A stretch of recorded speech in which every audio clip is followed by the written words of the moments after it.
Okay, this is chapter 19. It's also the beginning of part 2, which you'll see here, oopsie, is there. This is a very long chapter, 35 pages. I highly recommend that you break it up, and I will have some lines across the pages in different places where you might want to consider stopping your reading just to take a mental break, because there's a lot going on here. I'm also going to take breaks. I'm going to be going through this chapter in parts. Not sure how many parts. We'll see how long this first section takes. So we're back to the present time. Stampede has come to Sethe's house, and the first thing we read is that 124 was loud. So just as a reminder, what happened in chapter 18 is that Paul D confronted Sethe with the newspaper clipping about her killing Beloved, and Paul D demeans her, tells her she's like an animal, that she has 2 feet, not 4, and then he leaves her. And Sethe knows that she's been left, and so the house is angry about that. So this is a place where it's important to remember there's a lot of magical realism in this story. We have the ghost of Beloved who seems to be alive and living in the house, but we also still have some sort of ghost going on in the house itself, because this loudness is literally spirits. The house itself can be heard from the street. So Paul D has left. Stampede is thinking he needs to come back to the house and talk to Sethe, and he's going to be uncomfortable approaching the house because of how loud it is. This first part here is Stampede really questioning what he did. He feels guilty for having told Paul D about what Sethe did. And he's wrestling with, like, what was the right thing to do?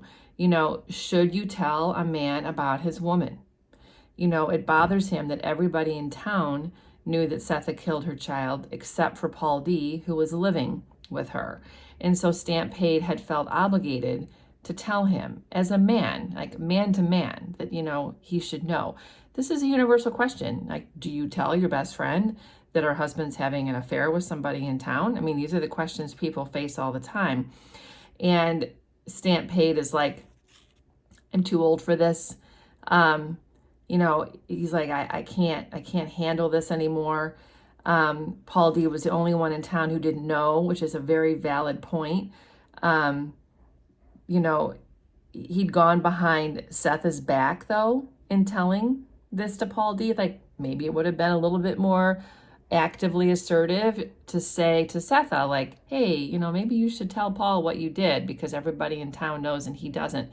But no, he didn't do that. He just told him. So he continues to think to himself, Stampede does, about all the things he's done for his people. You know, all the people he's helped get across the river, all the people he has helped get to a safe house, the people he has fed. You know, he's thinking about all the kindnesses he's done, and now he's made a mistake, perhaps. You know, afterward, not before, he considered Sethe's feelings. So he thought about Sethe's feelings after he had told Paul D what she did, which is not probably true to his character. He considers himself somebody who's more thoughtful and caring than that.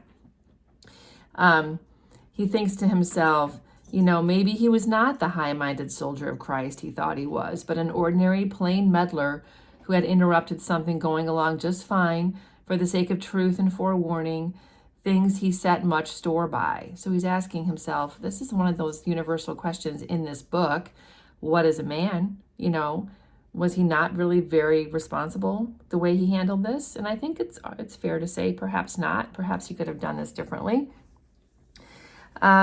He thinks about himself in his part in what had happened when Sethe killed her children or her child. He thinks about the fact that he was the one who had gone down and gotten those berries. That, you know, he was the reason that Denver was still alive. You know, if he hadn't been there chopping firewood, Sethe might not have spread her baby brains on the planking. Like, he's blaming himself for so many things. Like, maybe if he hadn't contributed to that party, you know, maybe because then maybe the people would have warned Sethe. I mean, all these what ifs, right? That's what's been going on here in Stamped's mind since the beginning. Deeper and more painful was the memory of baby Suggs. The mountain to his sky is how she's described. It was the memory of her and the honor that was her due that made him walk straight-necked into the yard of 124, although he heard its voices from the road. So he's like, because he cares about baby Suggs, who of course is no longer alive, that he decides he has to go and talk to Sethe. He has to make amends with her. He can't just like say these things to Paul D, have Paul D leave and not do anything about it. And then we have a flashback. He had stepped foot in this house only once after the misery. The misery is when she killed Beloved, which is what he called Sethe's rough response to the fugitive bill. And that was to carry baby Suggs wholly out of it. So he's remembering when baby Suggs died, how he came to carry out her body. He wished that she had lived a little longer, because if she had, she would have witnessed the end of the war. Its short, flashy results. And of course, she didn't get to see that. As it was, he went alone from house to joyous house, drinking what was offered.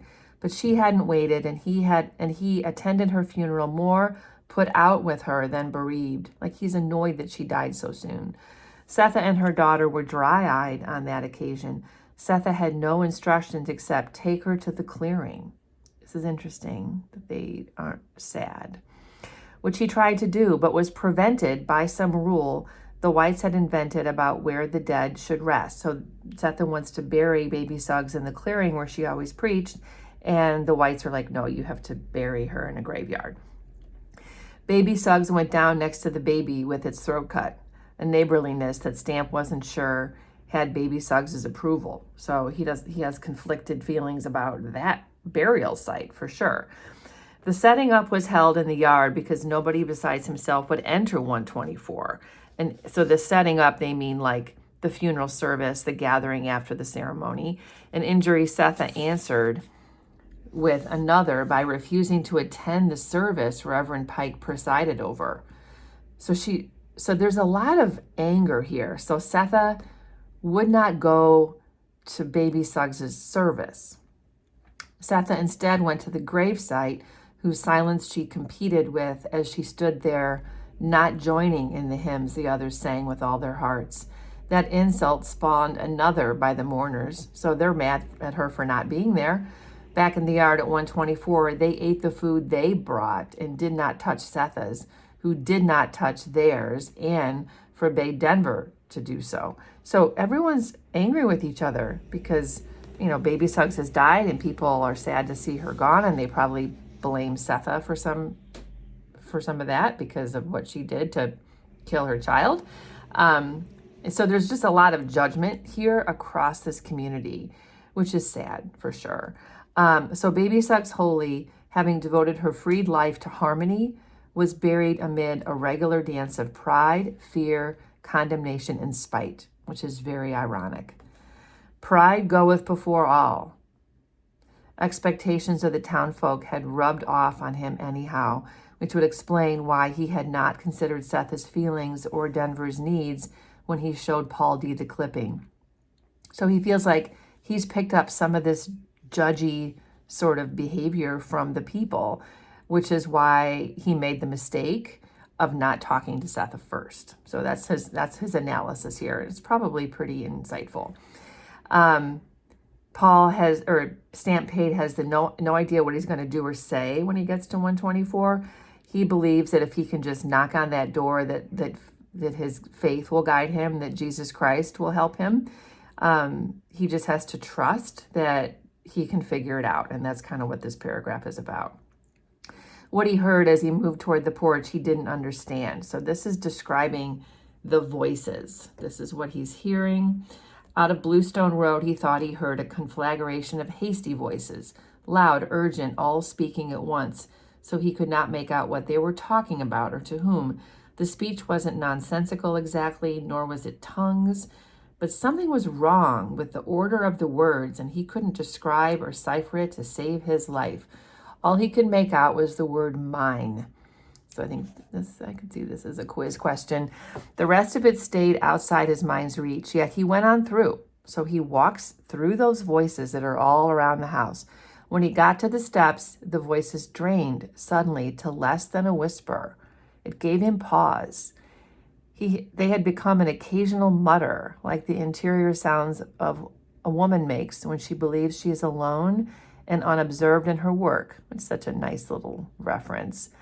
Listen to that. When she misses the needle's eye, a soft moan when she sees another chip in her good platter. So these are just nice little analogies to the way these voices have shifted.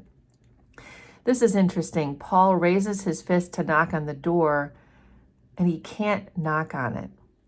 And this goes on for 2 paragraphs. Why can't he knock on the door?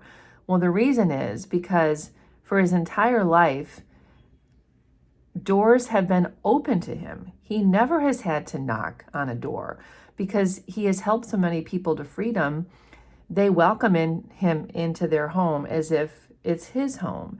And so he has never, ever before knocked on Sethe's doors. He has always just gone in. And in this moment, he doesn't feel like he can walk right in. And I did draw a line here in case you wanted to take a break. So while Stampede was making up his mind to visit 124 for baby Suggs' sake, Sethe was trying to take her advice to lay it all down. So now we have a shift here, and we're getting into Sethe's perspective. We're still also in the present time, not just to acknowledge the advice baby Suggs gave her, but to actually take it. Like, okay, Paul D has left her. Maybe she needs to quit being such a fighter. Maybe she needs to lay it all down. So she's digging around trying to find ice skates that she's sure are there. Digging in the heaps, she despised herself for having been so trusting, so quick to surrender at the stove while Paul D kissed her neck. She should have known that he would behave like everybody else in town once he knew. So she's kicking herself for having trusted a man. 28 days of having women friends, a mother-in-law, all her children together. All of that ended when the white people came. No more discussions, stormy or quiet, about the true meaning of the fugitive bill. So this is a history reference right here. Here's a little mini history lesson. This is referring to the fact that the black people in town used to talk about all the things that were going on. The settlement fee, God's ways, the Negro pews, anti-slavery, manumission, skin voting, Republicans, Dred Scott, book learning, Sojourner's high-wheeled buggy, the colored ladies of Delaware, Ohio, and the other weighty issues that held them in chairs. This is what it used to be for her. That she was part of this community of conversation, and after she killed her child, she was no longer. No anxious wait for the North Star or the news of a beat-off, no sighing at a betrayal or a hand clapping at a small victory. So she's cut out from all of that. She remembers the shadows holding hands. So this is when Paul D in Denver and Sethe went to the carnival. Remember way back at the beginning of the book, and she sees them like a family. She remembers all that, and she's like, now he's gone. That didn't last very long. If that's the way it is, that's the way it is. That's what she tells herself. So then we go back to the present. She had been on her knees scrubbing the floor. Denver trailing her with drying rags, and then Beloved appears saying, "What do these do?" And she's holding up a pair of skates. So this is when Sethe decides to lay it all down. She left the bucket where it was, told Denver to get out the shawls, and started searching for the other skates. So she decides, I'm taking these girls skating. Enough of this. She doesn't have enough skates for all of them. So she's not going with skates at all.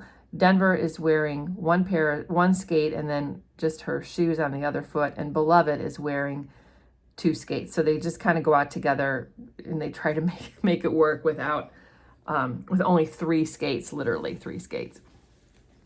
We have repetition here. Anytime you see this, you should be underlining it. They go out to the pond and they skate, and they're laughing and they're having a wonderful time. But of course, they're also falling because they don't even have skates for all of them. And we see again and again, nobody saw them falling. Nobody saw them falling. Nobody saw them falling. And all of this is sort of bracketing the fact that they're happy. They're having a wonderful time. They're like a family in this moment. Exhausted, they lay down on their backs to recover breath. The sky above them was another country. Winter stars, close enough to lick, had come out before sunset. For a moment, looking up, Sethe entered the perfect peace they offered. Then Denver stood up and tried for a long, independent glide. The tip of her single skate hit an ice bump, and as she fell, the flapping of her arms was so wild and hopeless that all three laughed until they coughed. Sethe rose to her hands and knees, laughter still shaking her chest, making her eyes wet. She stayed that way for a while on all fours, like an animal. But then her laughter died. The tears did not, and it was some time before Beloved or Denver knew the difference, so she's starting to cry. When they did, they touched her lightly on the shoulders. So nobody saw them fall. Sethe is so alone. I just think it's so important to think about this. She's having a time, what seems like a happy time with these girls, but she's the only adult. She's so alone. They go back in the house. Inside, everybody discovers they're cold. Sethe does all the wonderful mothering things. She wraps them up in blankets. She heats up some milk and puts in syrup and vanilla to make something warm to drink. Denver says, oh, we could roast some potatoes. And Sethe is like, no, it's time for bed. And Beloved says, are you finished with your eyes? It's just such a sweet way of saying, are you done crying? Yes, I'm finished with my eyes, Sethe says. But none of them wanted to leave the warmth of the blankets, the fire, and the cups for the chill of an unheated bed. So they went on sipping and watching the fire. Now this is very important. When the click came, Sethe didn't know what it was. Afterwards, it was clear as daylight that the click came at the very beginning, a beat almost before it started, before she heard three notes, before the melody was even clear. Leaning forward a little, Beloved was humming. It was then, when Beloved finished humming, that Sethe recalled the click, the settling of pieces into places designed and made especially for them. So I know, doesn't this have to be Sethe realizing who Beloved is? Like, finally? Like, we've known this for a while. She's been having a hard time coming to this realization. She remembers, instead, Sethe remembers Baby Suggs and the things that Baby Suggs used to say about Beloved. All I remember, Baby Suggs said, is how she loved the burnt bottom of bread. Her little hands, I wouldn't know 'em if they slapped me. The birthmark, the color of the gums, the shape of the ears. And so Sethe is starting to make these connections. And then Sethe says, I made that song up. I made it up and sang it to my children. Nobody knows that song but me and my children. Okay, I got goosebumps when I read this because Beloved is humming the song that Sethe made up for her children. And Beloved says, I know it. This is a beautiful metaphor. A hobnail casket of jewels found in a tree hollow should be fondled before it is opened. Its lock may have rusted or broken away from the clasp. Still, you should touch the nail heads and test its weight. No smashing with an axe head before it is decently exhumed from the grave that has hidden it all this time. No gasp at a miracle that is truly miraculous. So this is a metaphor for caution. Sethe needs to approach this realization that she has her daughter back with caution. Because the magic lies in the fact that you knew it was there for you all along. So she just goes on. She gets the girls ready for bed. She cleans up the kitchen. She gathers her blanket around her. And outside, the snow is settling itself into graceful forms. The peace of winter stars seem permanent. So this is a very positive, sort of premonition of the future. I drew another line here if you want to take a break. Then we go back to Stamp Paid. Fingering a ribbon and smelling skin, Stamp Paid approached 124 again. He is so determined to reach this house and talk to Sethe. It is really important to sort of follow this. We have another flashback here. He's remembering when Baby Suggs was preaching, and then when she finally decided that she was going to stop. She remembers how she was so tired, how Baby Suggs told Stamp Paid that God puzzled her, and she was too ashamed of him to say so. So she told Stamp Paid she was going to bed to think about the colors of things. He tries to stop her. He thinks that she should keep preaching in the clearing. He believes that it's shame that put her to bed because of what Sethe did. We have some references to time again. 8 years after her contentious funeral, 18 years after the misery, he changed his mind. So now in this present, he's like rethinking what she did. Her marrow was tired, and it was a testimony to the heart that fed it, that it took 8 years to finally meet finally the color she was hankering after. So she was tired, and it took her 8 years to die. The onslaught of her fatigue like this was sudden, but lasted for years. So this is interesting too, like this quitting in life, and yet she doesn't die for 8 years after that time. And he sort of marks her time, 5 years after she had as a freedom that her child gave her, she's free. And then the community steps back and, rejects her because of Sethe. And that could wear out even Baby Suggs. He had told her, you can't quit the word. He remembers that conversation. This is all a flashback. He'd been in town, and he had looked across the street and seen Baby Suggs kind of, skipping. I don't know if she was actually skipping, but happily moving through the street.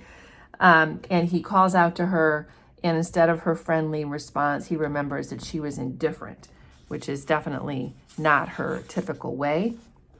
And they have a whole conversation here about the fact that she didn't come to the clearing the last week to do her preaching, and that there were people there, and is she going to come? And she puts him off, and she's like, I don't know.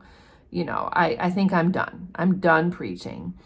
And he says, you're blaming God. That's what you're doing. And she says, no, I'm not. And she's saying, and then Stamp Paid said, you saying the white folks won? Like, the white folks came and they tried to take away Sethe, and Sethe killed this child. He's like, you're going to let them take away what you're so good at? And repetition again. Baby Suggs says, they came in my yard. They came in my yard. The fact that the slave catcher, school teacher, the sheriff were in her yard, coming to take her family, and that it drove Sethe to do this terrible thing. She doesn't have it in her anymore to be a preacher. And so it took Stamp Paid a long time to accept that, because now he's finally understanding all this time later, why she may have laid it all down, gotten in bed and stopped sort of living her life. He realizes again how much he regrets the conversation. He understands Baby Suggs too late. They came in her yard anyway, and she could not approve or condemn Sethe's rough choice, is what he's thinking. The white folks had tired her out at last, and him. So he also is tired.